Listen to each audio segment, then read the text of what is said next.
Capítulo 3. Noite passada, cemitério de Merite.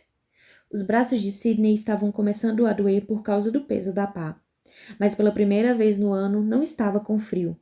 Suas bochechas ardiam, ela suava debaixo do casaco e se sentia viva. Até onde sabia, essa era a única parte boa em desenterrar um cadáver.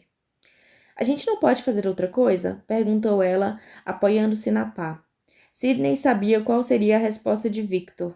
Podia sentir a paciência dele se esgotando, mas ainda assim tinha que perguntar, porque perguntar era conversar, e conversar era a única maneira de distrair a mente do fato de que ela estava de pé sobre um cadáver, cavando para chegar até ele, em vez de se afastar. A mensagem precisa ser enviada, respondeu Victor, sem parar de cavar.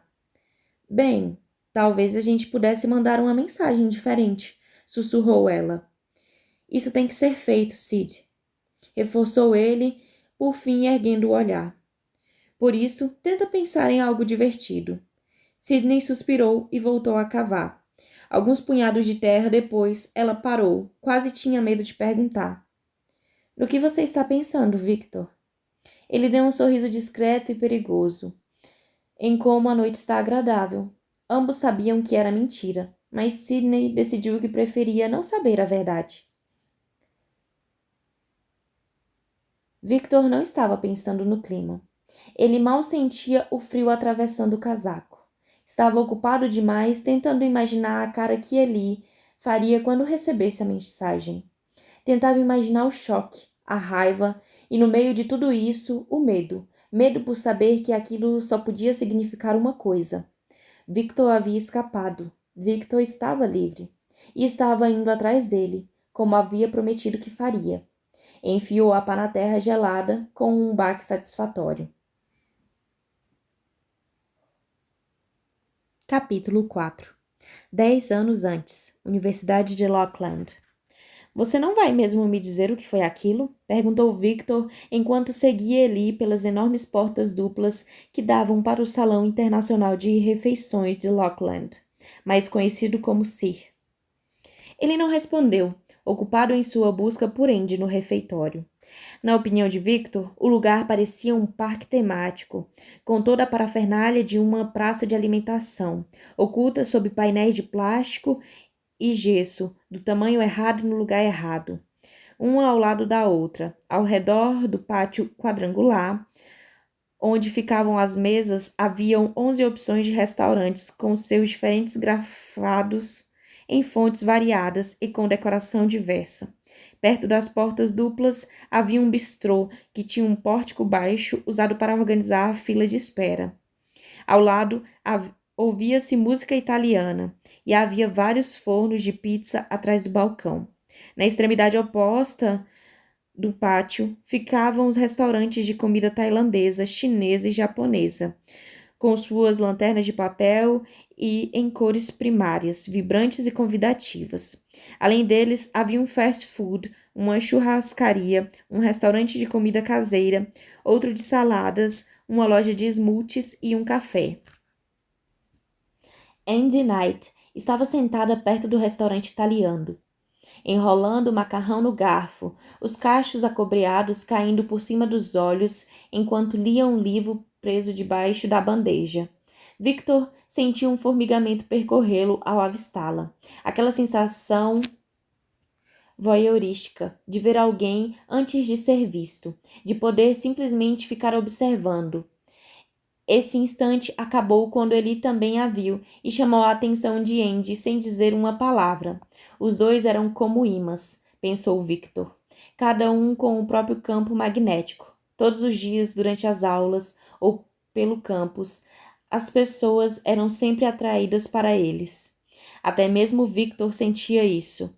E então, quando eles se aproximavam, bem, num instante, os braços de Andy envolviam o pescoço de Eli, seus lábios perfeitos tocando os dele. Victor desviou o olhar para dar aos dois um pouco de privacidade, o que era absurdo, considerando que a demonstração pública de afeto deles era bastante pública. Uma professora, várias mesas à frente, tirou os olhos de um relatório dobrado ao meio e ergueu a sobrancelha antes de virar a página com violência, para que todos ouvissem. Por fim, Eli e Andy conseguiram se desgrudar, e ela cumprimentou Victor com um abraço, um gesto simples, mas genuíno.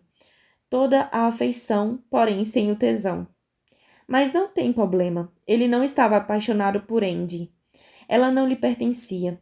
Apesar de tê-la conhecido primeiro, apesar de já ter feito como um imã para ela, e dela ter ficado atrás dele no CIR na primeira semana da faculdade e de os dois terem tomado smoothies porque ainda estava absurdamente quente, mesmo que já fosse setembro, e de o rosto dela estar corado por causa do treino de corrida e o dele por causa dela. Apesar de ela sequer conhecer Eli até o segundo ano, quando Victor levou o novo colega de quarto para jantar com os dois, porque parecia bom para o karma, maldito karma, pensou enquanto Andy se desvencilhava e voltava a se sentar. Ele pegou uma sopa e Victor comprou comida chinesa. E os três se sentaram para comer na algazarra crescente do refeitório e conversar sobre coisas sem importância. Embora Victor estivesse desesperado para descobrir no que raios ele estivera pensando ao escolher os EOs como tema do trabalho. Apesar disso, Victor sabia que era melhor não interrogá-lo na frente de Andy. Andy era uma força da natureza de pernas compridas e com o caso mais sério de curiosidade que ele já havia conhecido. Tinha apenas 20 anos e foi cobiçada pelas melhores faculdades desde que aprendeu a dirigir.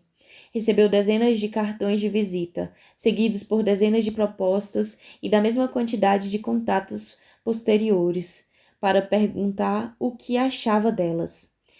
De subornos sutis e outros não tão sutis assim, e ali estava ela, em Lockland. Fazia pouco tempo. Havia aceitado a oferta de uma empresa de engenharia. Depois de se formar, iria se tornar a funcionária mais jovem e mais inteligente. Victor podia apostar. Andy sequer teria idade para comprar bebidas alcoólicas. Além do mais, a julgar pelos olhares que ele recebeu dos alunos ao escolher o tema de seu trabalho, ela logo ficaria sabendo. Enfim, após um almoço pontuado por pausas ocasionais, olhares de advertência de Eli, o sinal tocou e Andy se dirigiu para a próxima aula. Ela nem devia ter mais aulas, mas havia se inscrito numa eletiva extra. Eli e Victor continuaram sentados, observando a cabeleira ruiva se afastar, balançando com a alegria de alguém que estava prestes a comer um bolo e não explorar casos de química forense ou a eficiência mecânica, ou seja lá qual era o hobby de Andy agora. Ou melhor, Eli a observou e Victor observou Eli, observando-a enquanto algo se revirava em seu estômago. Não era só o fato de Eli ter roubado Andy de Victor. Isso já era ruim, mas, de certa forma, Andy também roubara Eli dele. O Eli mais interessante de qualquer maneira. Não aquele com dentes perfeitos e sorriso fácil, mas o Eli sob a fachada, aquele reluzente e afiado como cacos de vidro. Naqueles cacos pontiagudos, Victor via algo que reconhecia, algo perigoso e voraz. Só que quando ele estava com Andy, essa faceta nunca dava as caras. Nessas situações, ele era o namorado perfeito, afetuoso, atencioso e sem graça. E Victor pegou a si mesmo analisando o amigo enquanto Andy se afastava, em busca de algum sinal de vida. Vários minutos se passaram em silêncio enquanto o refeitório se esvaziava, até que Victor perdeu a paciência e deu um chute em Eli por baixo da mesa de madeira. Os olhos dele se ergueram da comida preguiçosamente. O que foi?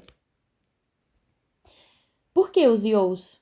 Aos poucos, o rosto de Eli começou a se abrir, e Victor sentiu o aperto no peito diminuir, com um alívio, ao ver o rosto sombrio de Eli à espreita. Você acredita que eles existem? Perguntou o amigo, desenhando padrões nos restos da sopa. Victor hesitou, enquanto comia um pedaço de frango com limão. Iou. extraordinário. Tinha ouvido falar deles da mesma forma que se ouve falar de qualquer fenômeno, em sites de pessoas que acreditavam nisso e num eventual documentário de madrugada, no qual especialistas analisam a imagem granulada da gravação de um homem levantando um carro ou de uma mulher envolta em fogo sem se queimar. Ouvir falar dos IOs e acreditar neles eram duas coisas bem diferentes. E pelo tom de voz de Eli, Victor não sabia dizer de qual lado o amigo estava. Tampouco saberia dizer de qual lado Eli queria que ele estivesse, o que tornava a busca por uma resposta uma tarefa muito mais difícil. Então, provocou Eli, você acredita? Não sei bem se é uma questão de acreditar, respondeu Victor com sinceridade. Tudo começa com a crença, retrucou Eli com a fé. Victor fez uma careta, da forma como ele via Eli. Esse amparo que o amigo encontrava na religião era uma falha. Victor fazia o possível para revelar a questão. Mas era uma barreira constante nas conversas que tinham. Ele deve ter percebido que Victor estava perdendo o interesse. Com a reflexão, então, emendou ele. Você costuma refletir sobre as coisas? Victor refletia sobre muitas coisas. Sobre si mesmo, se era imperfeito, especial, melhor, pior. E sobre as outras coisas, se eram todas estúpidas quanto pareciam. Refletia sobre Andy, sobre o que aconteceria se contasse a ela como se sentia, sobre como seria se ela escolhesse ficar com ele. Refletia sobre a vida, as pessoas, a ciência, a magia, Deus e se acreditava em qualquer uma dessas coisas. Sim, respondeu lentamente. Bem, quando você pensa em alguma coisa, continuou Eli, não significa que parte de você quer acreditar naquilo? E você quer acreditar em super-heróis? Victor tomou cuidado para falar sem emitir julgamento, mas foi incapaz de suprimir o sorriso que surgia aos poucos em sua boca. Ele esperava que Eli não se sentisse ofendido, que encarasse aquilo com humor, com leveza, não zombaria, mas não adiantou. O rosto do amigo voltou a se fechar. Tudo bem, é idiotice, não é? Você me pegou. Estou pouco me fudendo para o trabalho. Só queria ver se Line deixaria eu me safar com essa, declarou Eli, abrindo um sorriso claramente superficial e se levantando da mesa. Só isso. Espera, interveio Victor. Não é só isso. É só isso. Ele se virou, deixando a bandeja no lixo, e saiu do refeitório antes que Victor pudesse dizer mais alguma coisa.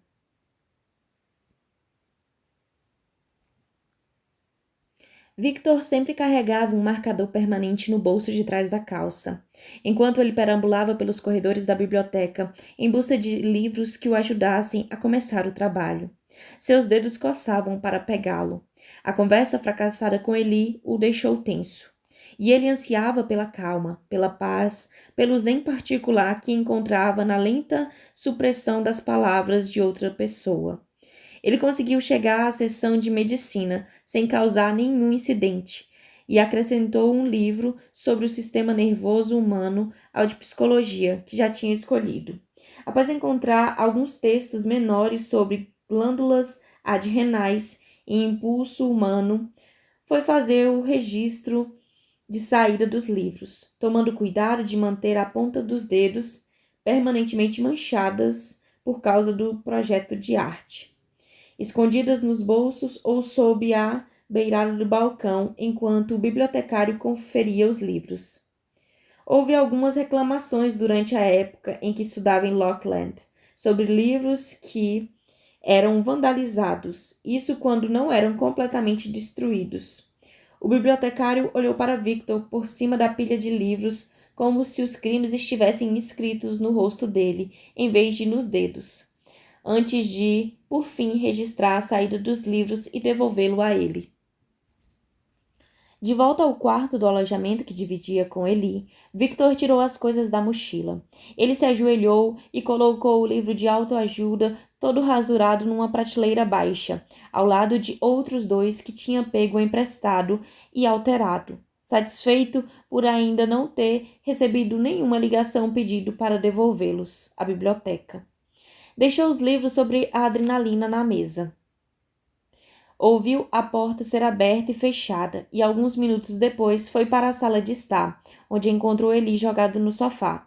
Ele havia colocado uma pilha de livros e impressões grampeadas na mesinha de centro, feita de madeira, propriedade da universidade. Mas, ao deparar com Victor, pegou uma revista e começou a folheá-la, fingindo estar entediado. Os livros em cima da mesa eram sobre assuntos tão variados quanto função cerebral sob estresse, força de vontade nos seres humanos, anatomia, respostas psicossomáticas. No entanto, as impressões eram outra história. Victor pegou uma delas e afundou numa poltrona para ler. Ele franziu o senho de leve, mas não o impediu. Eram capturas de sites, comunidades e fóruns da internet. Essas coisas nunca seriam aceitas como fonte. Me conta a verdade, pediu Victor e devolveu as páginas para a mesa entre os dois. Que verdade? Perguntou Eli distraído. Victor o encarou, os olhos azuis fixos e sem piscar, até que Eli, por fim, colocou a revista de lado, endireitou-se no sofá e se virou com os pés firmes no chão para espelhar a posição de Victor. Eu acho que talvez eles existam, declarou Eli. Talvez, enfatizou. Mas estou disposto a considerar a possibilidade. Victor se surpreendeu com a sinceridade na voz do amigo. Continue, pediu com sua melhor expressão de confia em mim. Ele correu os dedos pela pilha de livros. Tenta encarar as coisas da seguinte forma. Nas histórias em quadrinhos, existem duas maneiras de se tornar um herói. Ou é inato ou é adquirido. Há tanto o super-homem que nasceu daquele jeito, quanto o Homem-Aranha que se tornou o que é. Está me acompanhando? Sim. Se você fizer uma busca rápida na internet pelos IOs, ele indicou as impressões. Vai encontrar a mesma divisão. Alguns afirmam que os IOs já nasceram extraordinários, enquanto outros sugerem que eles se tornam depois do contato com coisas que vão desde uma gosma radioativa e insetos venenosos até o puro acaso. Digamos que você consiga encontrar um IO e a prova de que eles realmente existem. Então a pergunta passa a ser: como? Eles nascem assim ou são criados? Victor observou como os olhos de Eli brilhavam enquanto ele falava dos IOs, como a mudança em seu tom de voz, mais baixo e urgente, combinava com os movimentos dos músculos do seu rosto, ao tentar esconder a empolgação. O entusiasmo se infiltrava nos cantos da sua boca, o fascínio nos seus olhos, a energia na mandíbula. Victor observava o amigo, hipnotizado com a transformação. Ele mesmo era capaz de imitar a maior parte das emoções e passá-las como suas. Mas uma imitação tinha certo limite e ele jamais seria capaz de alcançar esse fervor. Sequer tentou. Em vez disso, Victor se manteve calmo e ouviu, com os olhos atentos e reverentes para que ele não se sentisse desencorajado e recuasse. A última coisa que Victor queria era fazer com que ele recuasse. Tinha levado quase 2 anos de amizade para conseguir quebrar a casca de charme e doçura de Eli e encontrar o que ele sempre soube que espreitava sobre a superfície. E agora, curvado sobre uma mesa de centro, cheia de capturas de tela em baixa resolução, de sites criados por homens adultos que moravam no porão dos pais, parecia que Elliot Cardale havia encontrado Deus, ou melhor, parecia que havia encontrado Deus e quisesse manter isso em segredo, mas não conseguisse. Essa sensação brilhava através da sua pele como se fosse luz. Então, Victor disse lentamente, vamos supor que os IOs existam. Você precisa descobrir como. Ele lhe lançou o tipo de sorriso que o líder de um culto gostaria de ter. Essa é a ideia.